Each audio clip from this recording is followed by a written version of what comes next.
Il y a 2500 ans, dans la Chine ancienne, un général nommé Sun Tzu révolutionna l'art de la guerre en démontrant qu'une victoire parfaite était celle obtenue sans verser une goutte de sang. Cette sagesse millénaire résonne encore aujourd'hui, bien au-delà des champs de bataille. Imaginez un instant, vous êtes face à un adversaire redoutable, mais au lieu d'engager un combat frontal, vous parvenez à le vaincre par la seule force de votre stratégie. C'est précisément ce que nous allons explorer ensemble dans ce résumé de L'art de la guerre, une œuvre qui transcende le domaine militaire pour s'appliquer à tous les aspects de notre vie moderne. Dans les prochaines minutes, nous découvrirons comment les enseignements de Sun Tzu peuvent transformer notre approche des défis quotidiens, qu'il s'agisse de négociations professionnelles, de relations personnelles ou de développement personnel. Des principes comme connaître son ennemi et se connaître soi-même prennent une dimension nouvelle à l'ère du digital et des réseaux sociaux. Le meilleur savoir-faire n'est pas de gagner 100 victoires dans 100 batailles, mais plutôt de vaincre l'ennemi sans combattre. Sun Tzu, l'art de la guerre. Restez jusqu'à la fin pour découvrir comment ces stratégies millénaires peuvent révolutionner votre façon d'aborder les conflits et vous mener vers des victoires élégantes et durables. Chapitre 1. De l'évaluation. Dans le premier chapitre de l'art de la guerre, Sun Tzu présente l'évaluation comme le fondement essentiel de toute stratégie victorieuse. Il considère la guerre comme une affaire d'importance vitale pour l'État, où la vie et la mort, la survie ou la perte du territoire sont en jeu. Pour réussir, Sun Tzu identifie 5 facteurs fondamentaux qui doivent faire l'objet d'une méditation constante. La doctrine, qui représente l'unité de pensée et la cohésion entre le dirigeant et ses troupes.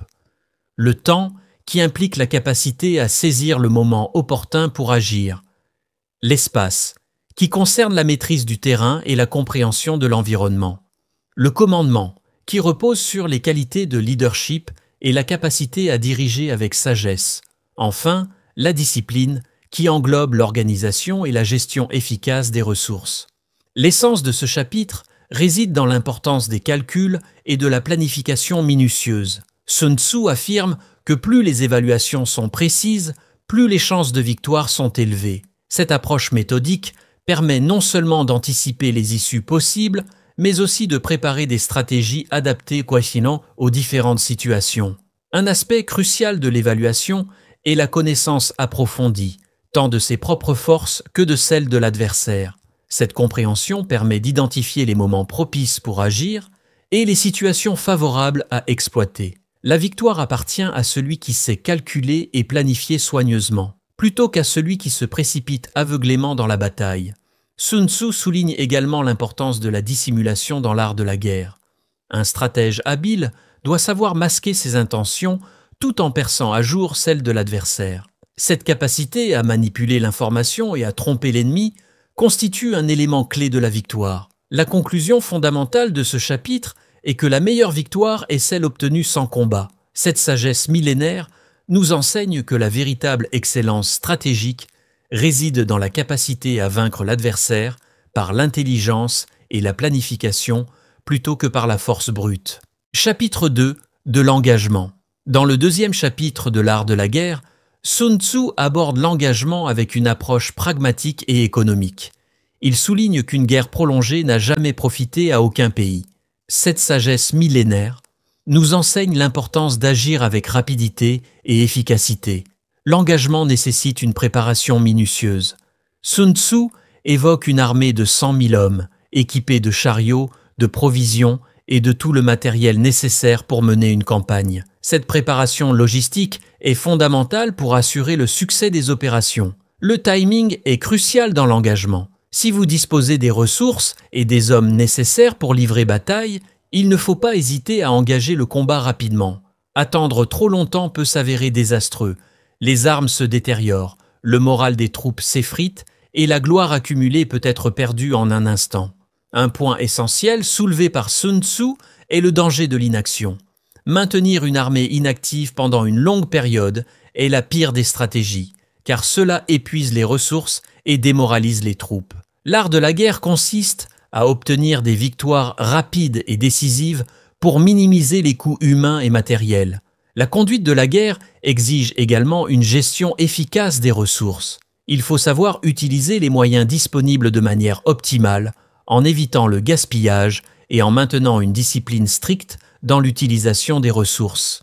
Le summum de l'art de la guerre, selon Sun Tzu, n'est pas dans l'engagement direct, mais dans la capacité à soumettre l'ennemi sans combat. Cette approche privilégie la ruse, la diplomatie et les manœuvres stratégiques plutôt que l'affrontement brutal. L'essentiel est la victoire, non les opérations prolongées. Sun Tzu, l'art de la guerre. Chapitre 3. Des propositions de la victoire et de la défaite. Dans le 3e chapitre de l'art de la guerre, Sun Tzu nous dévoile une approche révolutionnaire de la victoire militaire. Le principe fondamental qu'il énonce est que la meilleure victoire est celle obtenue sans livrer bataille. La préservation est au cœur de sa philosophie. Il insiste sur l'importance de conserver intact le territoire ennemi plutôt que de le détruire, car un État capturé en bon état augmente la puissance et la richesse du vainqueur. Cette approche pragmatique évite le ressentiment des peuples conquis et facilite leur intégration future. Pour atteindre cet objectif, Sun Tzu propose plusieurs stratégies subtiles. La plus efficace consiste à attaquer la stratégie de l'ennemi plutôt que ses forces. Il recommande de rompre ses alliances et de semer la discorde parmi ses rangs avant même d'envisager un affrontement direct. L'utilisation d'espions, la corruption de fonctionnaires clés et la propagation de rumeurs sont des tactiques préconisées pour affaiblir l'adversaire de l'intérieur. Un principe célèbre de ce chapitre est la connaissance. Connais ton ennemi et connais-toi toi-même. Eussiez-vous 100 guerres à soutenir, 100 fois vous serez victorieux. Cette maxime souligne l'importance cruciale de l'information et de l'auto-évaluation dans la stratégie militaire. La ruse et la dissimulation jouent également un rôle central. Sun Tzu conseille de feindre l'incapacité quand on est capable et l'inactivité quand on agit. Cette approche permet de maintenir l'ennemi dans l'incertitude permanente quant à nos véritables intentions et capacités. Le chapitre insiste sur la hiérarchie des actions à entreprendre. D'abord s'attaquer à la stratégie ennemie, puis briser ses alliances, et seulement en dernier recours engager le combat. Cette progression méthodique vise à obtenir la victoire en minimisant les pertes et les destructions. Celui qui n'a pas d'objectif ne risque pas de les atteindre. Sun Tzu, l'art de la guerre. Chapitre 4. De la mesure dans la disposition des moyens. Dans le 4e chapitre de l'art de la guerre, Sun Tzu expose les principes fondamentaux de la mesure et de la disposition des forces. Il commence par une vérité essentielle. Les guerriers expérimentés se rendent d'abord invincibles avant d'attendre le moment où l'ennemi devient vulnérable. La victoire repose sur 5 éléments essentiels qui s'enchaînent logiquement. Tout commence par l'appréciation de l'espace qui détermine les superficies. Ces superficies conditionnent les quantités, qui à leur tour définissent les effectifs nécessaires. Les effectifs influencent la balance des forces et cette balance détermine finalement les chances de victoire. Un commandant habile ne prend jamais le risque d'une défaite. Il évalue minutieusement la situation avant d'engager ses forces, calculant et pesant chaque facteur pour s'assurer de la victoire. Cette approche méthodique permet de créer les conditions appropriées au succès avant même d'engager le combat. Sun Tzu compare la puissance d'une armée bien disposée à l'eau qui se déverse dans un gouffre sans fond. Cette métaphore illustre l'importance d'une organisation parfaite des forces, permettant de déployer une puissance irrésistible au moment crucial. La planification et la préparation sont au cœur de ce chapitre. Les commandants doivent constamment mesurer, estimer, calculer et évaluer la force de leur ennemi. Cette connaissance approfondie, combinée à une préparation minutieuse, devient le fondement d'une victoire assurée. La victoire n'est pas le fruit du hasard, mais le résultat de calculs précis et d'une disposition judicieuse des forces. Un stratège victorieux doit maîtriser l'art de la mesure dans tous ses aspects, depuis l'évaluation du terrain jusqu'à la gestion des ressources, en passant par l'organisation des troupes. Chapitre 5. De la contenance. Dans le 5e chapitre de l'art de la guerre, Sun Tzu expose des principes fondamentaux sur la gestion et l'organisation des forces militaires. Il commence par une observation essentielle. Commander une grande armée ou une petite unité repose sur les mêmes principes fondamentaux. seule l'organisation diffère. La connaissance approfondie de ses troupes est primordiale. Un commandant doit connaître les noms, les qualités et les talents de chacun de ses officiers pour les utiliser au moment opportun et dans les situations qui leur correspondent le mieux. Cette connaissance détaillée permet d'optimiser l'utilisation des forces disponibles. La communication et la transmission des ordres jouent un rôle crucial. Sun Tzu souligne l'importance d'un système de signaux efficace, utilisant notamment des feux, des drapeaux et des tambours pour coordonner les mouvements des troupes sur le champ de bataille. Cette organisation permet de manœuvrer l'armée comme un seul corps, avec précision et efficacité. La dissimulation est également un élément clé de ce chapitre. Sun Tzu conseille de maintenir l'ennemi dans l'ignorance totale quant au lieu et à la manière dont il sera attaqué. Il préconise de feindre l'incapacité quand on est capable et l'inactivité quand on agit. Cette approche permet de créer la surprise et de déstabiliser l'adversaire. L'objectif ultime est de rendre ses forces aussi irrésistibles que des pierres lancées contre des œufs. Cette image illustre l'importance de la préparation et de l'organisation minutieuse qui permettent de créer une force écrasante au moment décisif. La flexibilité et l'adaptabilité sont essentielles dans la conduite des opérations. Un commandant habile doit pouvoir modifier sa stratégie en fonction des circonstances, tout en maintenant la cohésion et la discipline de ses troupes. Chapitre 6. Du plein et du vide. Dans le 6e chapitre de l'art de la guerre, Sun Tzu explore le concept fondamental du plein et du vide, qui représente l'équilibre entre les forces et les faiblesses dans la stratégie militaire. Le choix du terrain constitue un élément primordial avant tout engagement. Un commandant habile sait attirer l'ennemi sur un terrain qui lui est favorable, créant ainsi un avantage tactique dès le début. Cette approche permet de contrôler le champ de bataille sans nécessairement engager directement le combat. La maîtrise du plein et du vide repose sur la capacité à identifier et exploiter les faiblesses de l'adversaire tout en protégeant ses propres forces. Sun Tzu compare cette dynamique à l'eau qui s'écoule naturellement vers les points bas, contournant les obstacles pour trouver son chemin. De même, une armée doit savoir s'infiltrer dans les espaces vides laissés par l'ennemi. L'art de la provocation joue également un rôle crucial. Si l'ennemi reste immobile dans son camp, il faut savoir le provoquer et le forcer à se déplacer, créant ainsi des opportunités d'attaque. Cette stratégie permet de prendre l'initiative et de contrôler le rythme des opérations. La dissimulation est un autre aspect essentiel de ce chapitre. Un stratège accompli doit masquer ses intentions tout en forçant l'adversaire à révéler les siennes. Cette approche permet de maintenir l'ennemi dans l'incertitude constante, l'obligeant à disperser ses forces pour protéger plusieurs points simultanément. La forme ultime de la stratégie militaire est celle qui devient imperceptible, rendant impossible pour l'ennemi d'anticiper ou de contrer les mouvements. Cette capacité à devenir informe représente l'apogée de l'art militaire, permettant de frapper là où l'adversaire est le plus vulnérable tout en restant insaisissable. Quand vous êtes capable, feignez l'incapacité. Quand vous agissez, feignez l'inactivité.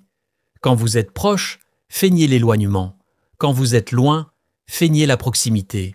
Sun Tzu, l'art de la guerre. Chapitre 7. De l'affrontement direct et indirect.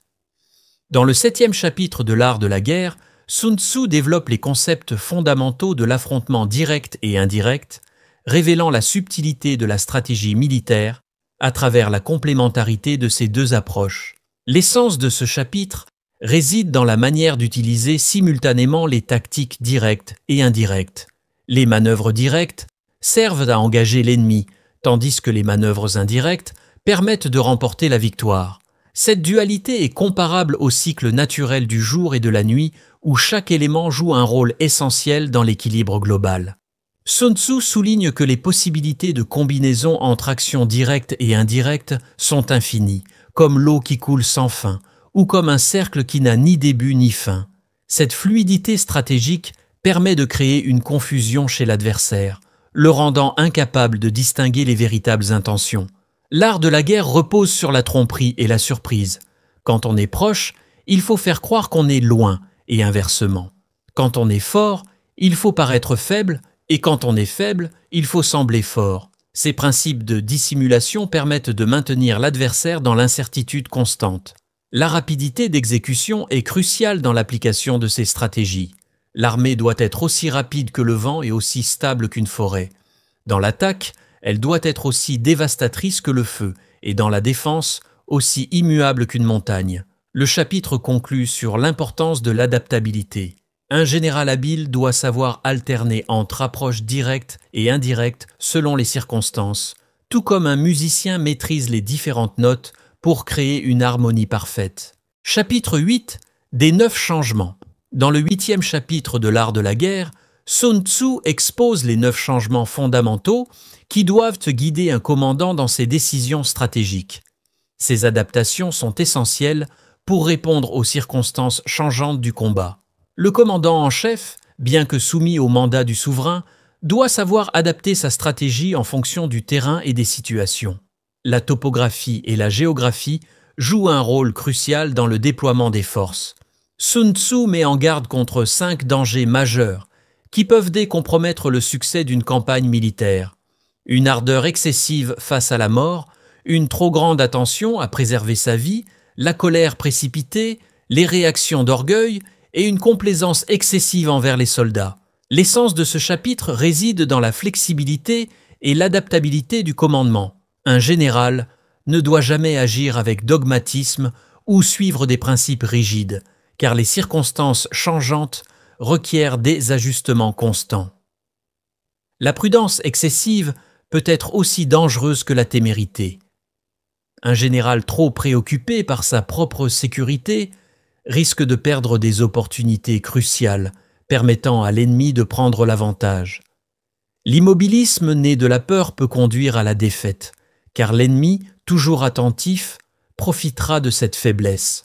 Le chapitre souligne également l'importance de la rapidité et de la furtivité dans les manœuvres militaires. Un commandant habile doit savoir quand attaquer, quand reculer et quand rester en position.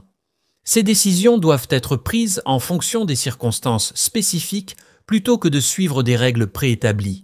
La clé du succès réside dans la capacité à évaluer correctement la situation et à adapter sa stratégie en conséquence, tout en évitant les pièges de l'orgueil, de la colère et de la peur excessive.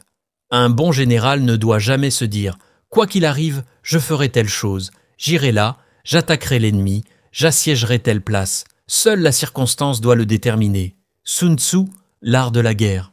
Chapitre 9 de la distribution des moyens. Dans le 9e chapitre de l'art de la guerre, Sun Tzu expose les principes essentiels de la distribution des moyens et des mouvements de troupes en territoire ennemi. Il met l'accent sur l'importance cruciale de la connaissance du terrain et des positions stratégiques. La maîtrise du terrain est fondamentale pour un commandant.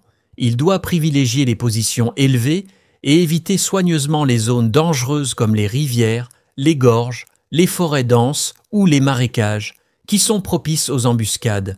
Sun Tzu identifie 9 types de terrains qui peuvent influencer le cours de la bataille. Les lieux de division situés aux frontières, les lieux légers en territoire ennemi, les lieux disputés qu'il faut conquérir ou défendre, les lieux de réunion servant au repli, les terrains unis permettant la manœuvre des deux armées, les zones à plusieurs issues où convergent plusieurs États, les positions stratégiques en territoire ennemi, les zones difficiles d'accès et les zones critiques où la survie même est en jeu. La distribution des moyens ne se limite pas uniquement à l'occupation du terrain. Elle englobe également la gestion des ressources, l'approvisionnement des troupes et le maintien du moral des soldats. Un commandant avisé doit veiller à ce que ses troupes ne manquent de rien, tout en évitant le gaspillage. La capacité à lire les signes et à anticiper les mouvements de l'ennemi est également cruciale. Sun Tzu enseigne comment interpréter les indices révélateurs des intentions adverses, depuis les mouvements de troupes jusqu'à leur état d'esprit. L'essence de ce chapitre réside dans la flexibilité et l'adaptabilité du commandement. Un général doit savoir ajuster sa stratégie en fonction du terrain et des circonstances, tout en maintenant une discipline rigoureuse dans la gestion de ses ressources et le déploiement de ses forces. Sois subtil jusqu'à l'invisible, sois mystérieux jusqu'à l'inaudible, alors tu pourras maîtriser le destin de tes adversaires. Sun Tzu, l'art de la guerre. Chapitre 10. De la topographie. Dans le 10e chapitre de l'art de la guerre, Sun Tzu expose l'importance cruciale de la topographie dans la stratégie militaire. Il commence par établir que tous les terrains ne sont pas équivalents et qu'il existe 6 types d'espaces tactiques fondamentaux: les terrains accessibles, insidieux, neutralisants, resserrés, accidentés et étendus. La configuration topographique joue un rôle déterminant dans les opérations militaires. Un grand général construit sa victoire sur la connaissance approfondie du terrain et des distances, tout en comprenant parfaitement les capacités de son ennemi. Le terrain accessible, caractérisé par des jonctions de routes, peut se révéler particulièrement traître. Bien qu'il soit facile d'y pénétrer, il peut devenir un piège mortel si la sortie s'avère difficile. Ces lieux sont particulièrement propices aux embuscades, pour qui sait les exploiter. En terrain resserré, la priorité est donnée à celui qui occupe les positions en premier. Il est crucial de bloquer tous les passages et d'attendre l'adversaire. Si l'ennemi a déjà pris position, il est préférable de renoncer à l'engagement. Pour les terrains accidentés, Sun Tzu recommande de choisir le versant sud d'une hauteur pour faire face à l'ennemi lorsqu'on arrive en premier. Si l'ennemi occupe déjà la position, la sagesse commande de battre en retraite. La connaissance du terrain ne se limite pas à sa simple observation. Elle implique une compréhension profonde de la manière dont chaque type de terrain peut influencer le déroulement des opérations. Cette maîtrise permet au général de se tirer d'affaire, même dans les situations les plus critiques, d'obtenir les ressources nécessaires et de contrôler les mouvements de l'ennemi. La victoire dépend donc autant de la capacité à lire et exploiter le terrain que de la force brute des armées. Un commandant avisé doit savoir adapter sa stratégie aux conditions topographiques tout en maintenant une flexibilité tactique permanente. Connais-toi toi-même, connais ton ennemi, ta victoire ne sera jamais mise en danger. Connais le terrain, connais ton temps, ta victoire sera alors totale. Chapitre 12 de l'art d'attaquer par le feu. Dans le 12e chapitre de l'art de la guerre, Sun Tzu expose les principes fondamentaux de l'attaque par le feu, une arme stratégique redoutable qui nécessite une préparation minutieuse. Il existe 5 méthodes distinctes pour utiliser le feu comme arme: brûler les hommes dans leur camp, détruire les provisions, incendier les bagages et les chariots, anéantir les arsenaux et les magasins, et enfin, utiliser des projectiles incendiaires. La réussite d'une attaque par le feu repose sur une préparation méticuleuse. Le stratège doit étudier la position de l'ennemi, anticiper ses voies de retraite ou de secours potentiels, et s'assurer de disposer du matériel nécessaire. Les conditions climatiques jouent également un rôle crucial, les périodes de sécheresse étant particulièrement propices. Sun Tzu recommande une approche prudente une fois le feu déclenché. Si l'ennemi reste calme malgré l'incendie, il conseille la patience plutôt qu'une attaque précipitée. En revanche, si les flammes se propagent rapidement, il faut saisir l'opportunité pour attaquer, sans laisser à l'adversaire le temps d'éteindre le feu. La direction du vent est un facteur déterminant dans le succès de l'opération. Il est crucial d'allumer le feu dans le sens du vent et de ne jamais attaquer sous le vent. Sun Tzu note également que les vents diurnes sont plus persistants que les vents nocturnes. Le maître stratège souligne que l'utilisation du feu démontre l'intelligence du commandant, tandis que l'utilisation de l'eau révèle sa puissance. L'eau peut isoler l'ennemi, mais ne détruit que rarement ses ressources. Enfin, Sun Tzu met en garde contre les victoires stériles. Remporter une bataille sans savoir en tirer profit est une perte de temps et d'énergie. Il insiste sur l'importance d'agir uniquement lorsque cela sert les intérêts du pays et lorsque le succès est assuré. Chapitre 13 de la concorde et de la discorde. Dans le 13e et dernier chapitre de l'art de la guerre, Sun Tzu expose les principes fondamentaux de l'utilisation de la discorde et des divisions comme armes stratégiques. La mobilisation d'une grande armée engendre inévitablement des perturbations significatives dans la société. Lorsqu'une armée de 100 000 hommes est déployée sur une distance de 100 lieues, cela provoque des bouleversements tant à l'intérieur qu'à l'extérieur du territoire. Sun Tzu identifie 5 types de divisions stratégiques: la division dans les villes et villages, la division extérieure, la division entre les inférieurs et les supérieurs, la division de mort et la division de vie. Ces divisions constituent les branches d'une même stratégie qui, lorsqu'elle est maîtrisée, fait d'un commandant un véritable trésor pour son souverain. L'exploitation des dissensions internes de l'ennemi est particulièrement efficace. Lorsque des officiers ennemis sont en désaccord, que des jalousies et des intérêts personnels les divisent, il devient possible de les retourner contre leur camp. Même les plus loyaux peuvent être tentés par la vengeance, la richesse ou les promesses de position élevée. Un climat de méfiance et de paranoïa peut alors s'installer chez l'adversaire. Les meilleurs officiers et ministres, craignant pour leur vie, peuvent chercher refuge dans le camp opposé. Les accusations, les complots et les exécutions se multiplient, créant un cercle vicieux de désordre et de révolte. La victoire ultime, selon Sun Tzu, ne réside pas dans l'affrontement direct, mais dans la capacité à diviser et à affaiblir l'ennemi de l'intérieur, le rendant ainsi vulnérable sans même avoir à livrer bataille. Tout le succès d'une opération réside dans sa préparation. Sun Tzu, l'art de la guerre. Découvrez comment ces stratégies millénaires peuvent révolutionner votre façon d'aborder les conflits et vous mener vers des victoires élégantes et durables. Les stratégies millénaires de Sun Tzu offrent une approche révolutionnaire pour gérer les conflits modernes avec élégance et efficacité. Au cœur de cette philosophie se trouve l'idée que la meilleure victoire est celle obtenue sans combat. La première clé réside dans la préparation et la connaissance approfondie.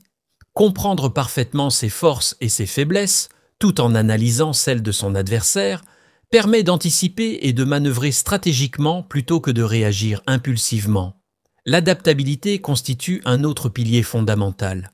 Dans notre monde en constante évolution, la capacité à s'ajuster rapidement aux circonstances changeantes devient un avantage décisif. Cette flexibilité permet de transformer les obstacles en opportunités. La gestion de l'information joue également un rôle crucial. Sans recourir à la tromperie, il s'agit de maîtriser la diffusion stratégique des informations et de cultiver une certaine discrétion. Cette approche permet de garder l'avantage tout en préservant ses intentions. Le timing est tout aussi essentiel. Savoir quand agir et quand se retenir, quand avancer et quand reculer, permet de maximiser l'impact de chaque action. Cette maîtrise du tempo transforme des situations apparemment désavantageuses en opportunités favorables. La résolution des conflits selon Sun Tzu privilégie toujours les solutions diplomatiques et psychologiques plutôt que la confrontation directe. L'objectif est de créer des situations où toutes les parties peuvent sortir gagnantes, établissant ainsi des relations durables et constructives. Cette approche stratégique s'applique particulièrement bien dans le monde professionnel moderne, où la négociation et la gestion des conflits requièrent finesse et intelligence émotionnelle. En adoptant ces principes, on peut transformer des situations potentiellement conflictuelles en opportunités de croissance et de développement mutuel. La victoire élégante et durable selon Sun Tzu n'est pas celle qui écrase l'adversaire, mais celle qui permet de préserver les relations tout en atteignant ses objectifs. Cette approche sophistiquée de la gestion des conflits permet de construire des succès qui perdurent dans le temps. L'art de la guerre de Sun Tzu nous offre une sagesse intemporelle, qui transcende les siècles pour nous guider dans nos défis contemporains. À travers cette exploration approfondie, nous avons découvert que la véritable force ne réside pas dans la confrontation directe, mais dans l'intelligence stratégique et la subtilité d'action. Les enseignements fondamentaux que nous retenons aujourd'hui sont d'une pertinence remarquable. La préparation minutieuse, la connaissance approfondie de soi et de son environnement et l'importance de l'adaptabilité constituent les piliers d'une stratégie victorieuse. Que ce soit dans le monde professionnel, personnel ou entrepreneurial, ces principes restent d'une efficacité redoutable. Chers spectateurs, votre parcours personnel regorge certainement de situations où ces principes auraient pu être appliqués. Peut-être avez-vous déjà expérimenté la puissance d'une victoire obtenue sans combat ou compris l'importance de la préparation stratégique dans vos projets. Je vous invite à partager dans les commentaires vos propres expériences d'application de ces principes millénaires. Comment avez-vous géré des situations conflictuelles? Quelles stratégies vous ont permis d'atteindre vos objectifs avec élégance? Votre témoignage pourrait inspirer notre communauté et enrichir notre compréhension collective de ces enseignements. N'oubliez pas de vous abonner à la chaîne pour découvrir nos prochaines analyses de livres qui transformeront votre vision du leadership et de la stratégie. activez la cloche des notifications pour ne manquer aucun contenu. Dans notre prochain épisode, nous explorerons un autre classique du développement personnel qui complète parfaitement les enseignements de Sun Tzu. En attendant, je vous invite à mettre en pratique ces principes dans votre quotidien et à observer les transformations qu'ils apportent dans votre approche des défis. Comme le disait Sun Tzu, la plus grande victoire est celle qui élève tout le monde. Ensemble, construisons une communauté d'apprentissage où chacun peut grandir et s'épanouir. À très bientôt pour de nouvelles découvertes enrichissantes. L'art de la guerre, les secrets de Sun Tzu pour réussir en 2025